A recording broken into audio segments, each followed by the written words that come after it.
Gems! Gems! Gems! The most versatile resource in Heroes vs. Hordes that no one spends correctly. Not even me. I have no self-control, but that doesn't mean you shouldn't. There are clearly better uses of gems than others. You can turn gems into heroes, special weapons, and much more if you spend them correctly. But at what cost? Time. If you're playing HVH, you probably have plenty of time. And gems are pretty rare, so try not to trade off gems for time. Instead, use this guide to optimally spend your gems for the most valuable resources.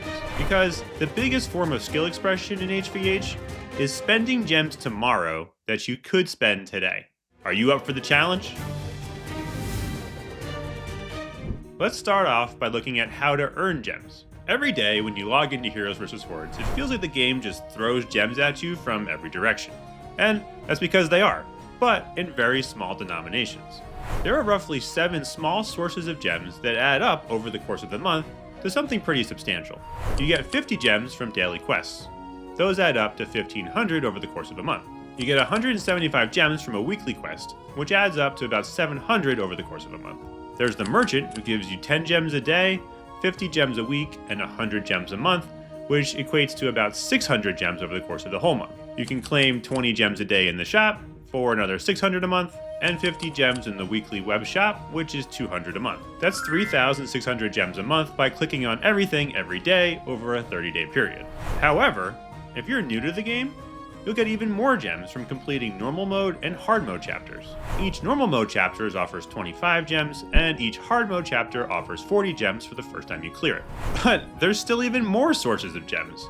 You can get some amount from a loot goblin, who's a random horde that spawns every once in a while on your run, and from the weekly and monthly events. These are highly volatile, and are worth somewhere between 0 to 500 a month. All of that means that a free-to-play player can expect to have about 3,800 gems a month, plus however many chapters they clear in hard mode and normal mode. So now let's try and figure out how each gem is worth so we can appropriately spend them.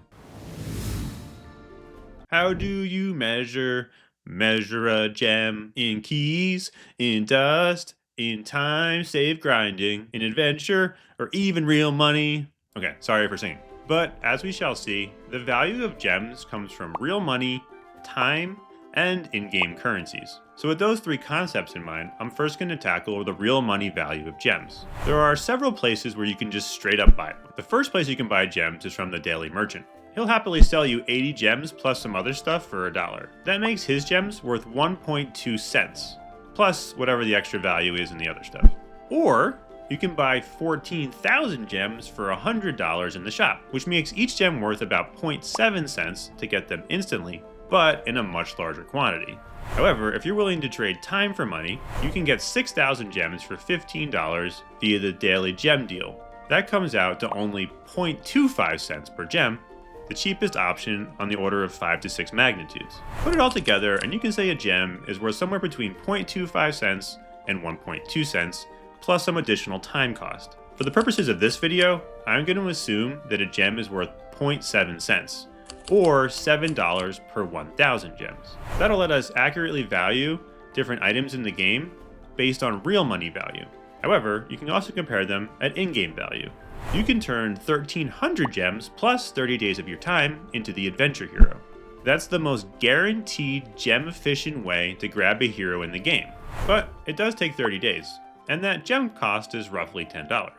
For 2,000 gems, you can unlock free-to-play heroes like Dark Ranger. So that's a gem value of about $14, and you can compare that to the 75 actual dollars you could spend today to buy a hero in the Easter shop. But there's one more place where I think you can accurately see the value in gems, and that's in comparing the refill energy cost to using a revive.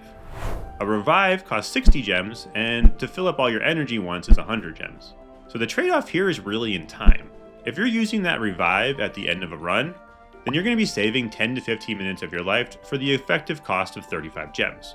That to me is really worth it if you're at the end of arena or a really hard nightmare mode stage, or you're about to go to sleep and just don't have the time to use all the energy. And so now that we have 3 bases for the value of a gem in the form of real money, heroes, and energy, I can give you some recommendations on where not to spend gems first.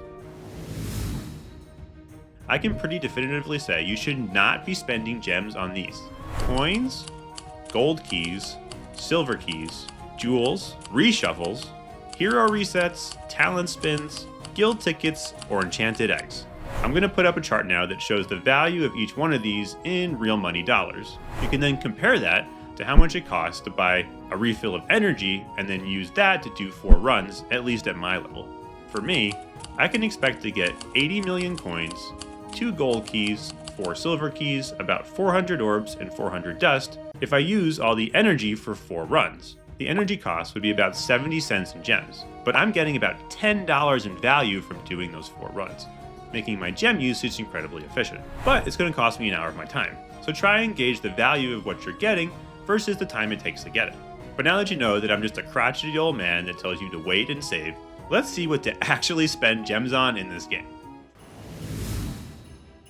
So the game is going to give us a budget of 3,800 gems to spend every month. So let's budget these out.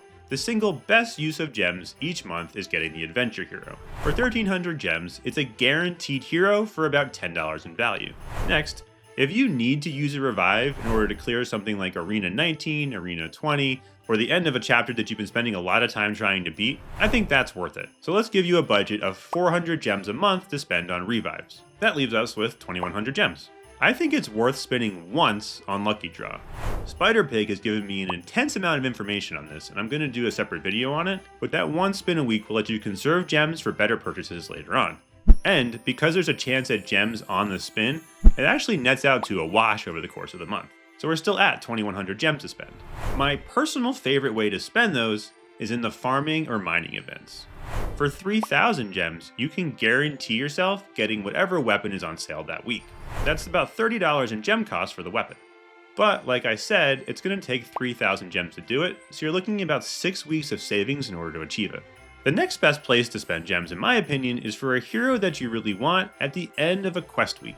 Certain wheels, boards, and quests will give you over a 1.5% chance to get a hero, or a set of different heroes. They usually have some kind of pity mechanism that requires like 100 spins to achieve. If you can guarantee yourself getting that hero for between 7,000 and 8,000 gems via spins, I think that's a pretty good value. But there is one last boring option to get heroes, and that's just buying the free-to-play heroes via gems. Given that we're saying you're getting a weapon for 3,000 or a hero for 7,000 gems is a good deal, getting any of the free-to-play heroes for 2,000 gems is obviously a bargain. And while they're not the best heroes to actually use, they're great for their globals. Some of the early heroes in this game have some of the best global sets, making all of your other heroes stronger. But what that means is, there's no point in getting them until you can activate the globals. So don't rush into getting Dark Ranger or Frost Mage until you have enough shards to actually get them to level 3 and activate their globals. And that's how to use gems. Now honestly, if there's any time in your grind where you want a shortcut, gems are probably the answer. You can always trade them for time. And this guy comes off super crotchety because that's actually the best way to invest. I'm obviously not a financial strategist, and don't take any of my financial advice as actual financial advice, but the recommendation of a lot of people on Reddit is just to put money in the stock market each month for 50 years and forget about it. And if you can do the same thing with gems in Heroes vs. Hordes, you'll have similar results, where the thing that you can buy in a month is way better than that one thing that you can get right now. You just have to have the willpower in order to make it happen. And I'm Coles, a high-level HVH player and part of a top 10 guild.